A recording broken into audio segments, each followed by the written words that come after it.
Well, we have been seeing increasingly how, a society like this is really doing such great work in waste segregation. But Amitji, schools, when they start taking the initiative, schools, young people, that's when change really happens. And we've seen this in so many of the campaigns that we've been doing. Absolutely. I do think that the whole initiative that is coming from schools, from the younger generation, is very important for any such campaign. Children are the soul of every family, and what they do, what they practice is a great inspiration for the elders. And when they meet in their classrooms, they talk to each other, they convey what they did, they do their homework, they play games, but they also talk about what they did regarding Swachh Bharat, and it kind of infiltrates into the rest of the society. Right. And people like to obey what the kid says, particularly elders and parents. They want to either encourage them or they want to follow what they want to do. And that, I think, is a wonderful initiative. So we've had many, today in the program, we have many schools that we've gone to. Absolutely. So in fact, the Center for Science and Environment has a Green Schools program that rates the green performance of schools from across India. Students audit the consumption of resources within their school premises and find ways to reduce the wastage of precious resources. More than 1,000 schools have participated in this program over the last 2 years, and based on green report cards have found ways of being more resource efficient. Essentially, a green school is a school which uses less resources, harvests its water, values drops, turns waste into resources, is energy and transport efficient. So let's start by going across to one of the top 20 ranked green schools in India, the Shriram School at Aravali in Gurgaon, which has, of course, the Shriram schools have been pledging 5,000 work hours, you will remember, during the Swachh Bharat Abhiyan, and doing a lot of other work. Pooja Talwar is there. Pooja, what is it that the students there are wanting to do towards waste management, and how do they retain their position as a green school? Good morning, Vikram. Good morning, Mr. Bachchan. Well, the students and especially the Environment Club is very, very enterprising. Behind me is an experiment underway where they're planning to construct a bench out of bottles. And then I also have the senior members of the Environment Club here with me. Madhav, the school has started a Tetra Pak initiative. Can you tell us a bit about that? Right. So around 2 years ago, we started something called the Tetra Pak initiative, which is basically where students recycle Tetra Paks. But this year, to further engage and encourage the students, what we're trying to do is take an indirect approach towards the environment. What I've learned is a lot of students, turn off when they hear the words like global warming or environment. They don't find it very interesting. So we're going to try taking an indirect approach, which is basically we're going to have a table, which is going to have a wash basin, scissors, and 2 separate dustbins where students will actually vote with their Tetra Paks. So basically we'll have something like a dustbin with Messi and a dustbin with Ronaldo. So students can engage in an indirect approach to the environment. And I feel like most of the environment problems that we do face is because of the mentality us Indians have. And what we're trying to do over here is to make some like a thought-provoking, engaging activity so the students can actually change their mentality and, build our life towards a more healthier and sustainable environment. So how far have you been successful? So we just started off where we're on the way to basically building the 2 bins and having Messi, Ronaldo, and we're trying to make it look very aesthetically appealing. So right now we're just with the beginning process of that. And this year we hope to have a lot of progress on that event. And also we have a composting unit there, and Ojasvi is going to tell us a bit about that initiative in the school. Okay, so food wastage is a huge problem in India especially, where a large population does not get the 2 meals per day, and those who are privileged enough to get it, they waste it. We have a lunch hall in our school, and approximately 100 kgs of food is wasted per day. We have a composting pit, however, here. Yeah, let's go there and take a look. So we have horticultural waste, which is leaves, dried up leaves, and food scraps. So the primary food scraps, which is vegetable peels, and the basic primary foods that are required to make the further product. We take them, and these are the composting pits. We put them here along with calcium oxide. We allow them to stay here for 25 days, and after those 25 days, we put them out in the sun for 5 days to form khad. So an approximate 200 to 300 kgs of khad is produced per month.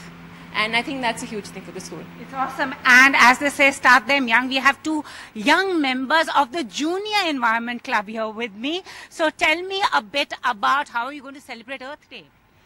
Which is on the 22nd, right? We're going to celebrate Earth Day by our event Shridhara. And our environment topics are solar energy, waste management, rainwater harvesting and afforestation. So what have you learnt by being a member of the Environment Club? What should one do for the environment? We should grow more trees, and we shouldn't waste anything that is given to us. And you are going to tell us something about the green open bin. Yeah, greener bins. The open, yeah, sorry. So on every floor we have greener bins. So all the waste paper from the classes is collected there, and then that's recycled. So that's like more about the greener bins. So the paper is collected there, and then it's recycled in the greener bin. It's an area, so it's recycled there. So yes, Vikram and Mr. Bachchan, you're very enterprising students and a very, very enterprising Environment Club doing their bit for the society. Yeah, Pooja, I just want to first of all compliment these children for the way they speak about environment and how knowledgeable they are about what environment means and what the atmosphere means, and how wonderful to hear them speak such professional language. I mean, you know, to form a club which is called an environmental club is very unique. When I was in school, we used to have the cricket club or a dramatic club, but we never had these kind of thinking to have an environmental club, and really want to compliment them. What I would like to know is what initiated them to think like this? Who was it that actually taught them to do this? And did they go through some kind of training or what? Yeah, about the school initiative. Asked you a question about the school initiative. Okay. Projects. So a couple of school initiatives we're going to start off with this year. So one of them is called the basketball bin project, where in a lot of classes students crumple paper and chuck it in the bin like they're playing basketball. So what we actually want to encourage, this is again an indirect approach towards the environment. So we've actually created a prototype of the basketball ring, which is going to be hung over classrooms. So we're going to start with 6th grade to see if it actually works and how the students react to it. And what we're trying to do is only make a separate paper bin, so the students are engaged in an indirect approach, which actually makes the environment a fun subject for them. So that's one of our activities. Then the other thing, like Jasvi just talked about, food wastage. We're trying to reduce food wastage, so we've put up a lot of posters in the lunch hall, we try to engage the students through their emotional sense and get them to understand the problems that we're actually facing in society when it comes to the food wastage. So what we're going to try to do is, have in our assemblies, we're going to talk to the students on a regular basis about how we can take a part and reduce the food wastage that does happen here in India and help contribute to the people who need the food. Over to you, Vikram and Mr. Bachchan. Right, Pooja, thank you so much for... Right, Pooja, thank you so much for joining us. Amici. Yeah, thank you so much, and really wonderful thinking on the part of these students. I mean, just to associate sports with something like environment is so unique because, yes, all of us, are so interested in sports, but to combine that with the process of wanting to change the environment is a wonderful thought. We all do it all the time, we, as he rightly said, we want to throw the garbage as though we are putting the ball into a basketball net. And how wonderful to be able to join that with this campaign and, make it work and make it more friendly in a sense, to be able to operate this whole operation in a very informal manner. But actually you're doing a lot of great work. Amit ji, पर यही संदेश शायद आप बाकी पाठशालों में भी कहना चाहेंगे, क्योंकि हर एक पाठशाला पूरे देश में किसी न किसी तरह पर्यावरण के बारे में सोच सकते हैं. सबको सोचना चाहिए, और जैसा कि मैं अभी कहता रहा हूँ, यहाँ की जो housing society, Vijayanagar housing society एक बहुत अच्छा एक उदाहरण बन गया है. इसी तरह अगर हम किसी एक स्कूल को लेकर के उसे उदाहरण बनाते हैं और दूसरों को उनको प्रेरणा देने के लिए, उनको इंस्पायर करने के लिए उनकी बातों को बाकी स्कूलों में भी पहुंचाएं, तो मुझे उम्मीद है कि बाकी स्कूल जो हैं वो भी इनको सुनेंगे. They will get inspired by it and want to copy them. I would also wonder if we can have some kind of a competition between housing societies. You compete with another housing society. Our society is cleaner than yours, and you have an award for it. So everybody gets more involved and interested in winning that competition. So you make it look like a sports initiative, but actually they're working for the environment. Sir, we actually have a competition going on for our urban local bodies, the councils and the corporations, but this is a great idea. Yeah. We will also have this on board, And we will have again, like I said, I'm going to go back to my chief minister with all these ideas. But I feel confident that very soon we will have a competition wherein the awards are given by the state government for the best zero waste society. Yeah. And we've just started a competition for schools also where they can work in some Absolutely, of these areas. yeah. So that's always a great idea. Paul, if I can just get you in on your thoughts on what can be done, solid waste management in particular, and then I'm going to come to some other schools and societies in other parts of the country. We are right beneath the flight path, but okay, why don't you carry on? Yeah, sure. I'm happy to give my input. I think a lot has been said already. I feel like the outcome is essential, but also the process and the approach by which we get there. And so just as we've seen today, a bottoms-up approach, a community-led group approach of getting all the self-help groups involved, a ward-by-ward approach of really ensuring that the behavior change is happening, the mindsets are being changed into people, and systematically addressing waste management.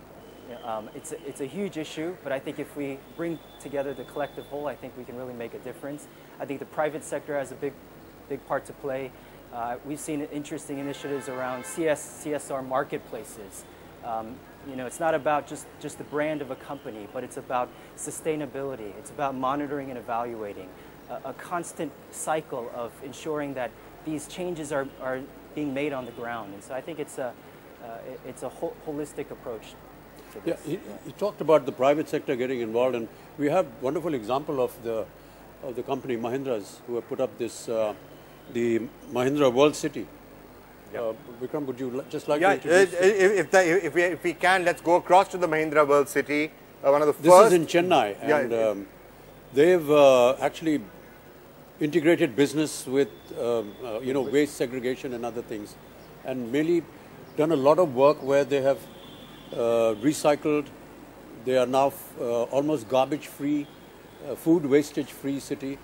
That's fantastic. Right. Can we just go across there to the Mahindra World City in Chennai? And it's not, we'll just go across to that in a couple of minutes as soon as that's ready. While we wait for that to happen, talking about competitions, you and Ernst & Young and others have been working together with, I'll be on a hygiene index, which essentially also creates a certain amount of competition between cities to see which of them is the most hygienic and the clean. How is that working out, and what are the lessons you're finding and what cities can do to compete with each other? Yeah, before you say that, just wait for the aircraft. Separately with it.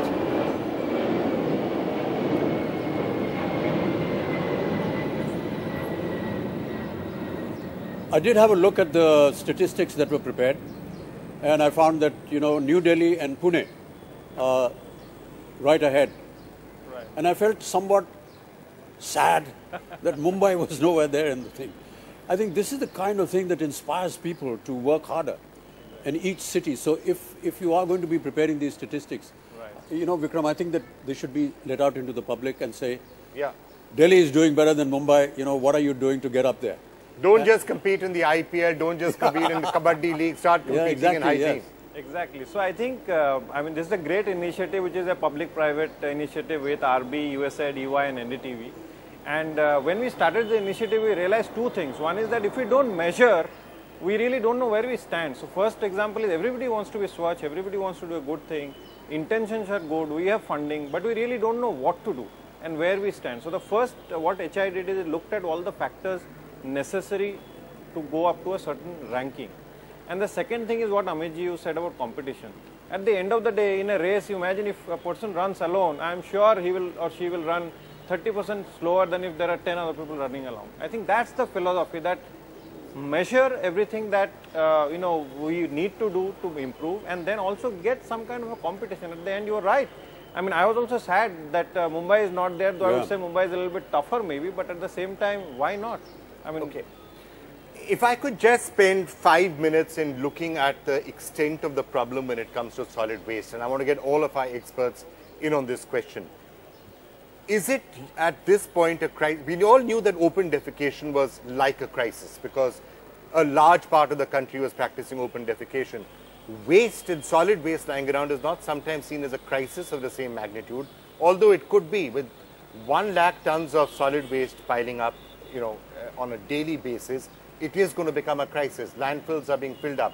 You're seeing plastic lying everywhere. You know, we have Gau Rakshaks get so agitated about every time there's a case of a cow being killed, and that they should be agitated. But if you think of the number of cows who die agonizing deaths every single day by eating plastic waste from garbage, it is something that should be causing a lot of us distress. So I just wanted to ask each of you, how serious is the problem and how massive is it? How will it run out of control? Amit ji, let me get your thoughts first on this. One of the things that we did as a campaign, we talked about it. I did many campaigns towards open defecation.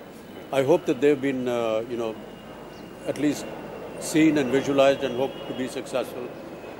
But again, we can keep doing any number of campaigns, but I think somewhere there has to be a personal contact with people, communities talking, and I keep coming back to this society and keep complimenting them, because you have no idea what a wonderful example you're setting for the rest of the country. And when collectively we think towards one single aim, then we are going to be able to achieve something. So if it's something like solid waste, we need to not just educate them through campaigns, but I think individually, psychologically, reach out and we need to keep talking to them. And one of the ways of doing that is, I think, to also let people know the extent of the problem. It is a serious issue. Oh yes. It is a serious issue. So if there's been a cleanliness drive, for example, and you've cleaned up a street, I think it's not only the responsibility of the agencies to clean up the street, but the people who live on the street to make sure that it remains clean.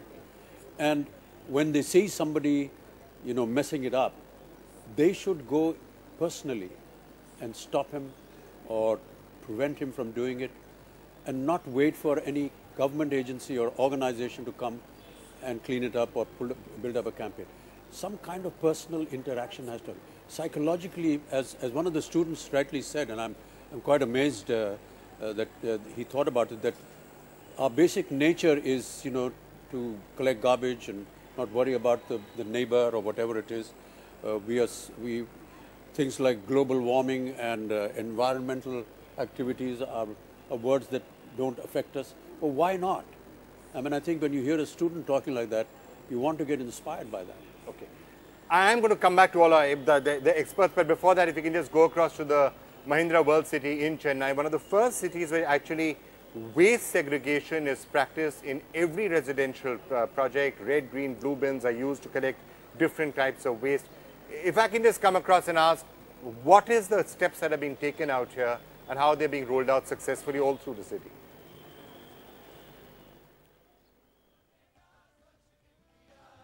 In segregating the waste in, I'm getting a lot of rebound.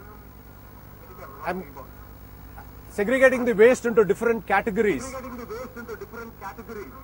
Basically, and educating the customers to segregate this waste right at the source.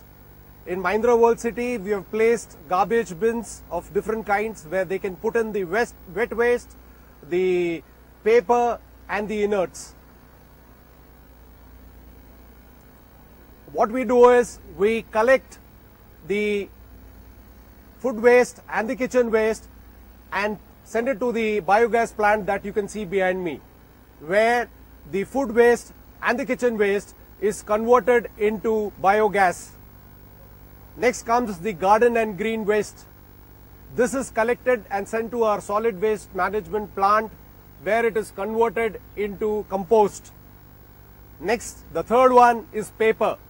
The paper that we collect from various industries and the residential areas are picked up by recyclers and converted into recycled paper.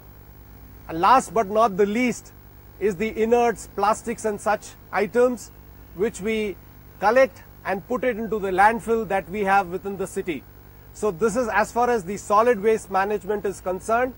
As far as the wastewater is concerned, we have an STP of 2 million gallons within our premises. All the water is collected and we treat it in a STP, and thereafter it's further treated using filters and it is sent back to the customers in the form of grey water. It is used for the watering of the landscapes, the toilets, and also for washing cars and such uses. So I think the most important thing in waste management is ensuring that we segregate the waste right at the beginning at the source, and also educate our people. They need to understand there has to be a discipline to this. Each and every waste has to be kept separately so that it can be managed efficiently.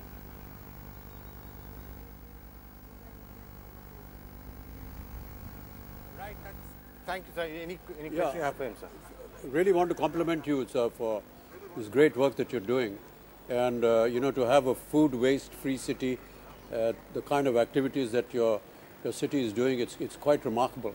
And one of the reasons why we're talking to you today is, of course, to be able to propagate what you're doing to the rest of the country and to have several other examples like yourself all over the country. Thank you so much. How did you actually decide to do what you want to do? I know that collecting wastewater and recycling it for usage again is also being practiced here where we are at the Housing Society. But how did you get this idea? Did someone come and educate you about it? Did you just pick it up on your own? How? Basically, our business, that is the Mahindra Life Spaces, believes in sustainability. And sustainability is at the core of our business. We believe in creating urban landscapes and that which are sustainable. So the core is, whenever we plan a city, we always think about how do we sustain it by ensuring that we collect waste, we dispose waste in the correct manner. So it is something that our company as a core of our business we believe in. So it's something that I inherited when I joined Mahindra's.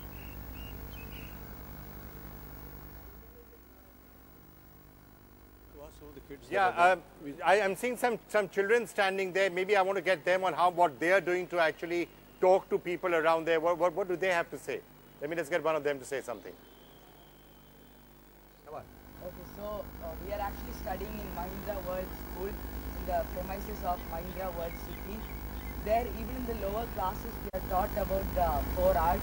That is reduce, reuse, recycle and refuse. So in the lunch break, the children are taught to use lunch trays so that they learn the first step, that is segregation of waste at its source. And even after the construction, the tiles, the broken tiles, they are not thrown away. They are used as an ornamental decoration in pillars.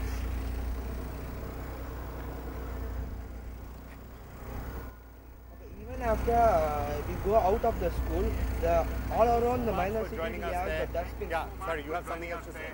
Yeah, sorry, you have something else. We have around the minor city we have 3 types of dustbins which are placed where the plastic, papers and biodegradable things can be segregated and be disposed in those bins. Also the water which is... Okay, well thank you so much for having joined us from there. These are again really excellent lessons. I'm going to just take another break and... to say something. Okay, we will hear them. Hear him also. Okay, we will hear them.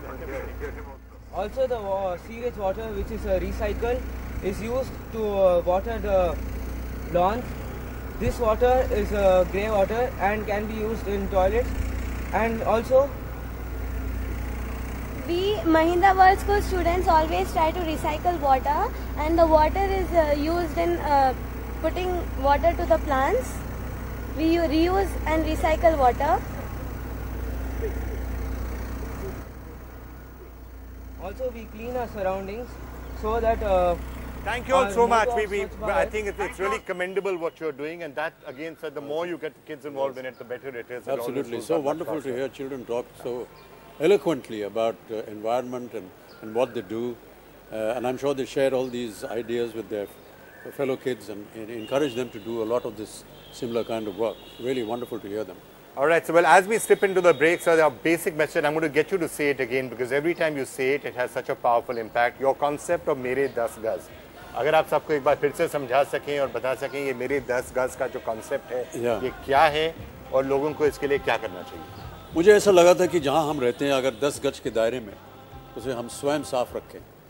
जितने भी लोग शहर में रहते हैं, जहाँ भी रहते हैं, वो अगर अपने दायरे को 10 गज साफ रखें, इस तरह पूरा शहर जो है वो साफ दिखने लगेगा।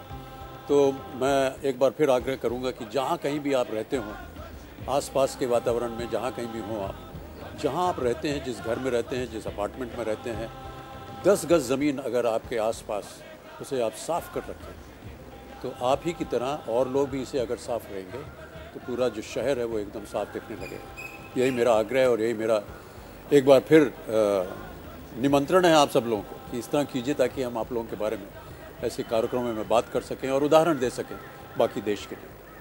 Right, those positive examples are absolutely important, and that's why we're going to highlight them. There are people who've done fantastic work, whether it is some of the schools we are seeing, whether it's the housing society that we are in. These are the examples everyone needs to learn from. And if you start saying, Mere 10 gaz, worry about that, you'll be able to roll this forward much more.